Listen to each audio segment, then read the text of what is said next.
د ژوند کتاب زموږ ټولو د ژوند یو کتاب روان دی او په هغې کې سحر ماښام لیکل کېږي سحر ماښام او ته ترې ښه خبرې چې څه پکې لیکلی کېږي ته د خپل کتاب نه ښه خبرې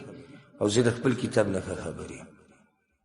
ځکه چې ته د خپل ژوند نه ښه خبرې او زه د خپل نه ښه خبرې ستا چې کوم پټ رازونه دي د الله سره تا ته معلوم دي او کوم پټ ګناهونه چې کوې تا ته پته ده د شپې په توره تیاره کې چې ته څه کوې تا ته پته ده که دغه به دې کتاب کې لیکلی کېږي ستا د الله سره څه حال دی ته دې ښه خبرې دغه به دې کتاب کې لیکلی کېږي ستا د الله د بندګانو سره څه معامله ده ته دې ښه خبرې دا په دې کتاب کې لیکلی کېږي ستا ایمان څنګه دی چې دی د راوتو وخت نه دی قیامت کې به راوځي دنیا کې چې کله یو کاتب کتاب ولیکي که هغه دنیوي علم کې که هغه په دیني علومو کې نو د هغه ډېر غټ محنت او کوشش دی چې په کومه ورځ بازار ته راوځي نو چې په خلکو کې ورته قبولیت میلاو شي او خلک یې واخلي نو دغه ورځ د ده د امتحان ورځ په کومه ورځ چې د کتاب راوځي بازار ته وجه دا ده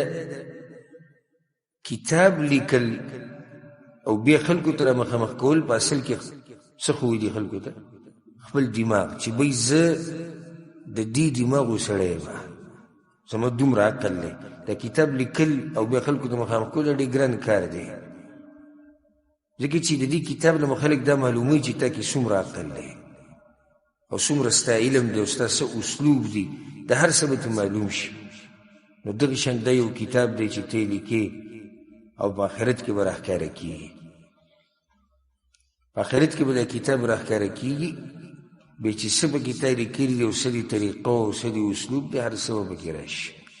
ځکه به دا مجرمان ډېر یېرېږي او وایي به چې تبعید زموږ دپاره څه چل دی کتاب له نورې کتاب له څه چل وایي لا یغادر صغیرة ولا کبیره دې کتاب خو نه وړه پرېښودی او نه غټه پرېښودی هر څه پکې لیکلي ستا وړه ګناه ستا غټه ګناه ټول نوټ کېږي ووجدوا ما عملوا حاضرا او بمومي دوی هغه عملونه چې دوی کړي دي حاضر کوم عملونه چې دوی کړي الله هغه ټول به ورته حاضري مخې ته به پراته وي چې دغه ستاسو اعمال دي ځکه سورت بني اسرائیل کې موږ سره تېر شوي هلته الله به د انسان هلته دا دي چې الله به د انسان ته وایي اقرأ کتابک کفا بنفسک اليوم علیک حسیبا الله به ورته دا د کتاب دی دا د عملنامه ده په خپله ووایه ځه او ته د ځان سره حساب وکړه چې ظلم موږ تا سره کړی که تا د خپل ځان سره کړی نو هر انسان به د خپله عملنامه په خپله لولي او رب العالمین د چا سره ظلم نه کوي نو ځکه یې پسې ووایي ولا یظلم ربک احدا او ظلم نه کوي رب ستا په هېچ چا باندې الله چا سره ظلم نه کوي بلکې وسو باندې ولیکي د هغې علم زیاته ولیکي چې څومره د الله خوښ او ګناه چې وکړي نو یو خو د ګناه زر نه لیکي الله ملایکو ته وایي صبر ورته وکړي که توبه وباسي چې توبه ونه باسي بیا الله ملایکو ته وایي صرف یو ګناه ولیکئ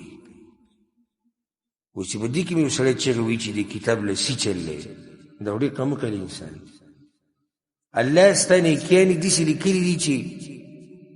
دو چنده نه لس چنده نه دي زیات کړي د هغې نه د لم زیات کړي نیکیانې ګناه یې تا ته صبر کړی دی که توبه وباسي تا توبه نه ده ویستې نو یو ګناه لیکلی شوي دا د الله رحم دی رب العالمین چا سره ظلم نه کوي بل ځکه الله وایي ان الله لا یظلم مثقال ذره الله ذره برابر په چا باندې ظلم نه کوي وبل ځکه الله وایي ونضع الموازین القسط لیوم القیامه موږ به د قیامت پر ورځ الله وایي د عدل او د انصاف تلې لګو فلا تظلم نفس شیئا د یو نفس سره به هېڅ ظلم نه کېږي وإن كان مثقال حبة من خردل أتينا بها وكفى بنا حاسبين الله وی که د شړشمو د دانې امر عمل چا کړی هغه به په دغه تله کې زه وښیم او پای کې به پروت وي نو الله چا سره ظلم نه کوي څه چې تا کړي دي مه قبوي بس ځکه دا خبره یاد ساتئ چې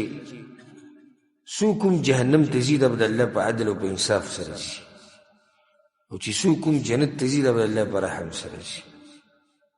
که الله وغواړي چې دا انسانان راټینګ کړي نه نو په یو سوال کې ټول راټینګولی شي، په یو سوال کې. ځکه پیغمبر صلی الله علیه وسلم عایشې ته وی عایشې من نوقش الحساب عذب، دا یاد ساتوي چې الله د قیامت په ورځ د چا سره په حساب کتاب کې خبرې شروع کړي که نه نو ده ته به عذاب میلاوي. دا ګرنټي ده، لیکلی شوې خبره چې الله تپوس وکړو ولې، اوس پوه شوی سړی جهنم ته ځي.